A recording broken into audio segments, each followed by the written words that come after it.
Good morning friends. આપણે ધોરણ 8 subject maths chapter number 12 તમારું ભણવાનું છે. ચેપ્ટર નંબર 12 શું કહે છે? ઘાત અને ઘાતાંક. ચેપ્ટર નંબર 12 નું નામ છે તમારું ઘાત અને ઘાતાંક. તમે ઘાત વિશે જાણો છો. એક્ઝામ્પલ તરીકે આપણે અહીંયા જોઈએ તો 2 ની હું અહીંયા 3 ઘાત લઉં તો આ તમારો કહેવાય આધાર. 2 છે તમારો શું કહેવાય? આધાર. અને જે ઉપર એની ઉપરનું જે પદ છે એ તમારો શું કહેવાય? ઘાત. બરાબર છે? તો આપણે શું બોલીએ? 2 ની 3 ઘાત આવું બોલીએ કે નહીં? તો એ જ વસ્તુ એ આખું ચેપ્ટર આપણે અહીંયા શીખવાનું છે. પણ નિયમ સાથે, સૂત્ર સાથે કે બે સંખ્યા આપી હોય ત્યારે ના બે ઘાત સરખા કરવા હોય તો શું કરવું? બે આધાર સરખા આપ્યો હોય ત્યારે ઘાતનું શું કરવું? બે ઘાત સરખી હોય આધાર અલગ અલગ હોય તો શું કરવું? અત્યારે હું બોલું છું કદાચ તમને સમજ ના પડે પણ હું અહીંયા લખીશ સૂત્ર એક સ્ટેપ બાય સ્ટેપ લખીશ અને એના એક્ઝામ્પલ પણ આપતો જઈશ એટલે તમને વધારેમાં વધારે સમજ પડે. ક્લિયર છે? આ તમારે ઘાત અને ઘાતાંકનું સૂત્ર આપણે અહીંયા ચાલુ કરીએ.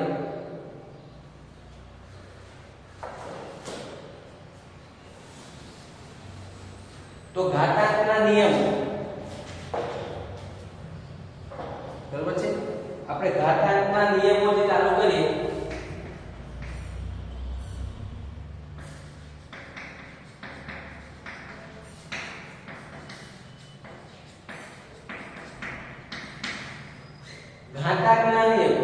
ઘાતાંકના નિયમો તમને શું કહે છે? તો પહેલો નિયમ તમને એ કહે છે કે a ની m ઘાત, ધ્યાન આપજો, a ની m ઘાત ગુણ્યા a ની n ઘાત તો લખાય શું? તો બંનેના આધાર કેવા છે એ જુઓ તો સરખા. બેમાં જે વાત કરી છે બંનેના આધાર કેવા છે? સરખા. તો શબ્દ જે બોલું છું ત્યાં લાગ્યું આધાર સરખા તો ઘાતનો સરવાળો. શું? આધાર સરખા એટલે ચિહ્ન શેનું હોય? ગુણાકારનું. તો ઘાતનો શું કરવો? સરવાળો. તો અહીંયા લખીશ a ના a બંને આધાર સરખા એટલે એકવાર એ લખ્યું. ઘાતનો શું કરવાનો? સરવાળો. મીન્સ કે n પ્લસ n. પડે છે સમજ? આ કઈ રીતે? એક્ઝામ્પલ આપણે લઈએ. એક્ઝામ્પલ એક લઈએ તો 2 ની 3 ઘાત ગુણ્યા 2 ની 5 ઘાત. શું લખાય? તો આધાર સરખા ઘાતનો સરવાળો. તો આધાર સરખા એટલે 2 ના 2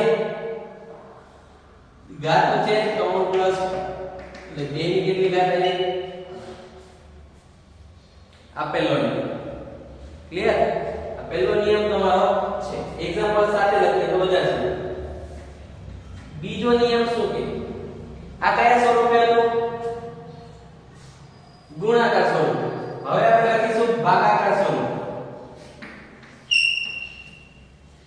a ની m ઘાત ભાગ્યા a ની n ઘાત. બરાબર? આ ગુણાકાર સ્વરૂપે હોય તો શું થતું? ઘાતનો સરવાળો. ભાગાકાર સ્વરૂપે હોય તો તમે જાણી ગયા શું થાય? બાદબાકી.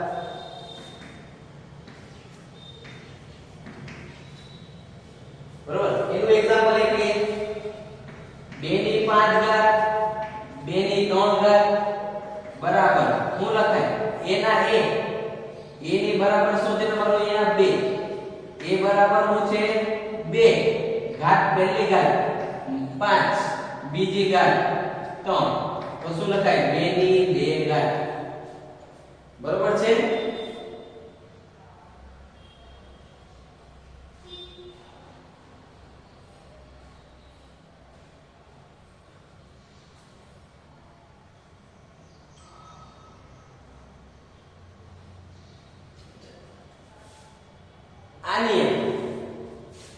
આ નિયમ ક્યારે લાગે છે તો જોજો. જ્યારે m કેવો છે? મોટો.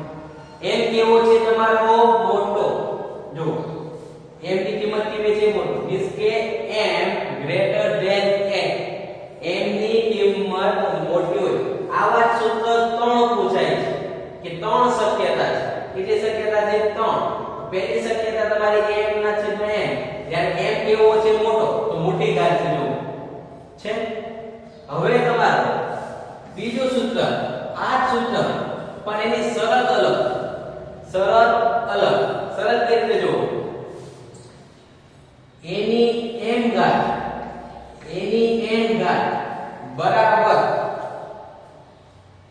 જો m હવે કેવો હોય નાનો અને n હવે મોટો હોય તો સૂત્ર શું લખવું તો 1 ના છેદમાં a ની m માઈનસ n ઘાત શું લખવું સૂત્ર a ની છેદમાં m એના છેદમાં સોરી a ની n ઘાત બરાબર 1 ના છેદમાં n માઈનસ n જ્યારે તમારો n કેવો હોય મોટો એક્ઝામ્પલ લે એ 2 ની આપણે લેશું 2 ઘાત અને 2 ની લેશું 5 તમે કોઈ પણ લઈ શકો એક્ઝામ્પલ તરીકે 2 ની કેટલી ઘાત n અને 2 ની કેટલી ઘાત 5 હવે મૂકીએ જવાબ આપણે 1 ના છેદમાં a બરાબર કેટલા છે તમારા 2 n બરાબર કેટલા છે 5 n બરાબર કેટલા છે 2 તો લખાય શું 1 ના છેદમાં 2 ની 3 હવે તમને વ્યસ્તનો નિયમ ખબર છે વ્યસ્ત જો આનો વ્યસ્ત કરું તો આ બે ઘાત જાય ઉપર મીન્સ કે 2 ની 3 ઘાત ઉપર જાય તો ઘાત પ્લસ છે તો શું થઈ જાય માઈનસ આનો જવાબ શું આવે -3 બરોબર છે છેદમાં પદ છે તમારી 2 ની 3 ઘાત કેટલા છે છેદમાં જો ઉપર લઈ જાવ તો શું થાય -3 ખબર પડે છે વાત તો આ તમારું તો બીજું સૂત્ર આમાં જ બીજું સૂત્ર બરોબર છે હજી આમાં ત્રીજું સૂત્ર આવશે કે a ની m ઘાત જ્યારે m n બરાબર a0 બરાબર 1 આવું શું થયું આવું કઈ ખબર જ ના પડી પડે છે સમજ નહીં તો અહીંયા જોજો જ્યારે તમારી શરત પૂછે અહીંયા જ્યારે m બરાબર n શું હોય m બરાબર n અહીંયા પહેલામાં શું હતું m મોટો જો બીજામાં તમારો n મોટો તો જો અને હવે બંને સરખા છે ત્યારે જો મીન્સ કે 2 ની પણ 2 ઘાત નીચે 2 ની પણ 2 ઘાત તો શું આવે 2 ના 2 2 - 2 તો 2 ની 0 ઘાત 0 લખવું કે 1 લખવું તો એમ લખાયું a ની 0 ઘાત જવાબ શું આવે 1 તો લખવું શું તમારે 1 એટલે કોઈ પણ સંખ્યાની ઘાત કેટલી હોય 0 તો જવાબ શું આવે તમારો 1 યાદ રાખો કોઈ પણ સંખ્યાની ઘાત કેટલી હોય 0 તો તમારો જવાબ શું આવશે 1 તમે બહુ બધા વિદ્યાર્થી એવું કરો છો 0 લખી દો 0 ના 0 આવે નહીં શું આવે 1 આ તમારા થઈ ગયા ફક્ત ની બે સૂત્ર આ એક સૂત્ર પછી તમારે ત્રણ શક્યતા નીકળી છે m મોટો હોય ત્યારે m નાનો હોય ત્યારે અને બંને m અને n બંને સરખા હોય ત્યારે જોઈ લો 3 ચારે ચાર સૂત્ર હજી આપણે સૂત્ર બાકી છે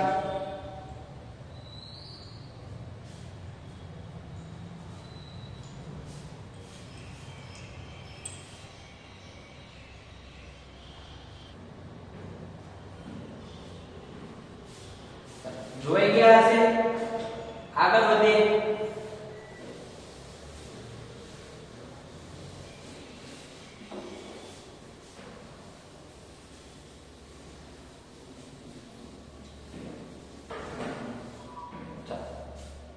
હવે ત્રીજો સૂત્ર આજે તમને ત્રણ સૂત્ર લખાવ્યા છે મેં જેમ કીધું તેમ તમને શું છે એકમાં ત્રણ સૂત્ર છે બરોબર હવે ત્રીજું સૂત્ર આપણે આવ્યા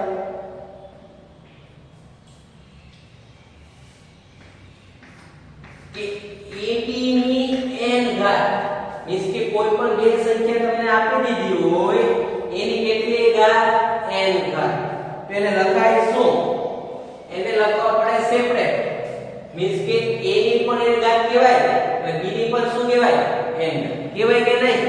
જો ઉદાહરણ પહેલા સમજાવો તો પહેલા સૂત્ર જોઈ લઈએ આપણે a ની n ઘાત ગુણ્યા b ની n ઘાત. આ ટપકું તમારું શું સૂચવે છે? તમને ગુણાકાર સ્વરૂપ.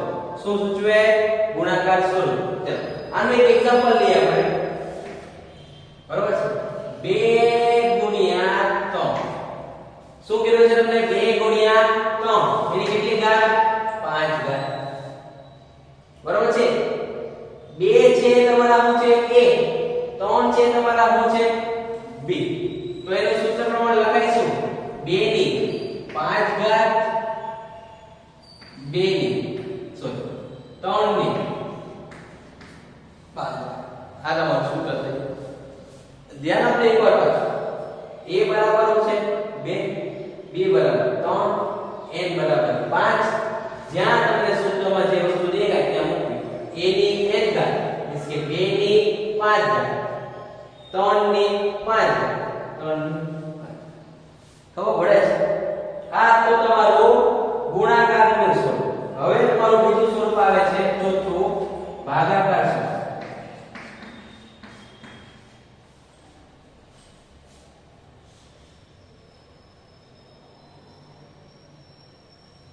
બરોબર છે? ચાલો તો આને કઈ રીતે લખવું? આને લખવું કઈ રીતે? તો જો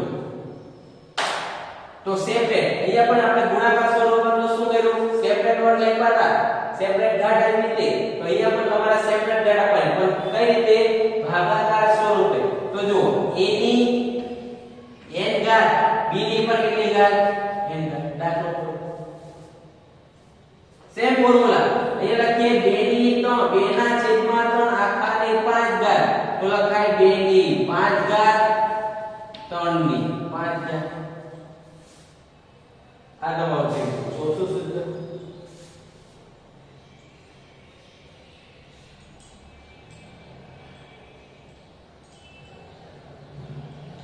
પાંચમા સૂત્ર બાજુ જઈએ. પાંચમા સૂત્ર બાજુ જઈએ તો a ની માઈનસ n ઘાત. જો n ની માઈનસ n ઘાત આવી હોય તમારે પ્લસ કરવું હોય તો જો આગળનું તમે ધ્યાન આપ્યું હોય તો મેં આ બાજુ હમણાં સૂત્ર લખ્યું હતું. બરાબર છે? બીજું સૂત્ર જ્યારે n મોટો હોય એમ કરતા ત્યારે છેદ વાળું સૂત્ર આવ્યું હતું. જોજો પેજ ફેરવીને તમે જ્યારે સૂત્ર લખ્યા હશે ત્યારે. તો આનો તમારે જવાબ લખવો હોય n ની માઈનસ n ઘાત હોય a ની કેટલી ઘાત હોય? માઈનસ n ઘાત. એને પ્લસ કરવો હોય તો આપણે એને વ્યસ્ત કરવો પડે. શું કરવો પડે? વ્યસ્ત. મીન્સ કે 1 ના છેદમાં લઈ જવું પડે. તો જવાબ તમારો આવશે 1 ના છેદમાં an. એક્ઝામ્પલ દ્વારા સમજાવું તમને. 2 ની માઈનસ 5 ઘાત. 2 ની કેટલી ઘાત? માઈનસ 5 ઘાત. તો તમારો જવાબ શું આવે? 1 ના છેદમાં 2 ની 5 ઘાત. આનું ઊંધું પણ વિચારી શકીએ આપણે. શું વિચારી શકીએ? કે અહીંયા તમને આપી છે n ઘાત. તો એના બરાબર શું લખાય? ઊંધું. જો લખાય કે નહીં? લખાય કે નહીં? તો હવે હું એમ કહું કે 2 ની 5 ઘાત બરાબર 2 ની માઈનસ 5 ઘાત. પણ કોના છેદમાં? 1 ના છેદમાં. ખબર પડે છે? આ હતા તમારા 6 નિયમ. 6 નિયમો તમારે જો મોડે કરો હોય તો 5 વાર લખવા પડે. 2 વાર લખો, 3 વાર લખો. જ્યાં સુધી ન આવડે ત્યાં સુધી નિયમ ન આવડે ત્યાં સુધી દાખલા આવડવાના સંભવ નથી. એટલે કે આના પરથી જ તમારે દાખલા કરવાના છે. આ નિયમ પરથી જ તમારે દાખલા કરવાના છે. ક્લિયર છે? તો આ તમારે જોઈ લેવા મોડે કરી. આના પછી બે બીજા નિયમ છે.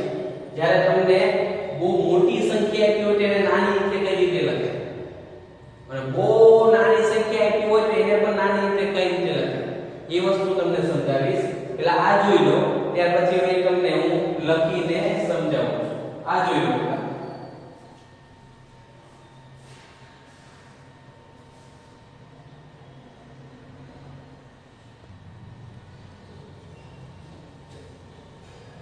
તમે બોર્ડ પર જોઈ રહ્યા છો કે મેં એક વસ્તુ લખી છે, પણ એ શું લખી છે એ તમને સમજ પડતી નથી. પણ એ સમજાવવા માટે તમે બેસેલા છે, તમારો ટાઈમ વેસ્ટ ન થાય એટલા માટે મેં લખી રાખી છે. એક મેં લખી રાખી છે, એક જાતે લખીશ એટલે તમને સમજ પડશે. તમે જો શું લખ્યું છે પેલા વાંચો કે બહુ જ મોટી સંખ્યાને 10 ના ઘન ઘાતાંકની મદદથી તેને પ્રામાણિક સ્વરૂપે દર્શાવી શકાય. જો તમે નીચે રકમ મેં લખી છે ને તમે રકમ બોલી પણ નથી શકતા. જે મેં રકમ નીચે લખી છે તમે બોલી પણ શકતા નથી. બરોબર છે? તમારે આવું કરવું પડે. એકમ, દશક, 100, 1000, 10,000, લાખ, 10 લાખ, કરોડ, અબજ, વધારે. તો આવી સંખ્યા એવી હોય તો એને શોર્ટમાં લખવી કઈ રીતે? તો જો એને શોર્ટમાં લખવી કયા ઘાતમાં લખાય? 10 ના ઘાતમાં. કેના ઘાતમાં? 10 ના ઘાત. જો ધ્યાનથી, જેટલા મીંડા એટલી ઘાત. જેટલા મીંડા એટલી ઘાત. તો અહીંયા મીંડા ગણું છું. કેટલા છે? 1 2 3 4 5 6 7 8 9 10. તો કેટલી ઘાત મૂકી દેવી? 10 ની 10 ઘાત. બરોબર છે? ગુણ્યા કેટલા વૈધી સંખ્યા? 2. લખી દો 15. હવે તમે આને બોલી શકો. આ છે એ આ પદ છે. શું કર્યું મેં? જેટલા મીંડા છે એટલા મે 10 ની ઉપર ઘાત મૂકી દીધી. કેટલા મીંડા હતા? 10 મીંડા હતા. તો મેં 10 ની કેટલી ઘાત લખી? 10. બીજી બે સંખ્યા હોય નહીં એને મેં એમને મૂકી દીધી. હવે તમે કહો સર મારે આવું નથી કરવું, મારે આની 11 ઘાત કરવી હોય તો 11 ઘાત કરવી હોય તો પણ થાય. તો 11 ઘાત કરીએ. બરોબર છે? 11 ઘાત એક અહીંયા 10 વડે ગુણીએ તો નીચે પણ ગુણવા પડે. અહીંયા એક ઘાત વડે ગુણીએ તો અહીંયા જે 15 છે એક જેમાં પહેલા જે પોઈન્ટમાં મીન્સ કે 5 ને પણ આપણે કઈ બાજુ લઈ જવાના? જમણી બાજુ. કઈ બાજુ જમણી બાજુ? 1 2 3 4 5 6 7 8 9 10. અને આ 5 કયો હોય પદ એનું તમારું 11 મીન્સ કે 11મી ઘાત. બરોબર છે? કઈ ઘાત ને 11. તો એને લખાય કેવી રીતે? 1.5 ગુણ્યા 10 ની 11. નાની સંખ્યા થઈ ગઈ. આ પણ નાની સંખ્યા. તમારે જે રીતે લખવું લખાય. 15 ગુણ્યા 10 ની 10 ઘાત લખવી હોય તો પણ સાચું. 1.5 ગુણ્યા 10 ની 11 ઘાત લખવી હોય તો પણ સાચું. પડે છે સમજ?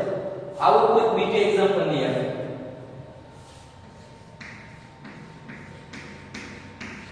આટલું જ શોર્ટમાં સમજો. ચાલ આને મારે નાનું લખવું હોય તો શું લખી શકું? તો કેટલા મીંડા? 1 2 3 4 5. 5 મીંડાને 10 ની 5 ઘાત આવવાની. કેટલી ઘાત? 10 ની 5 ઘાત. મારે 6 લખવી હોય તો મારે 3 ને પણ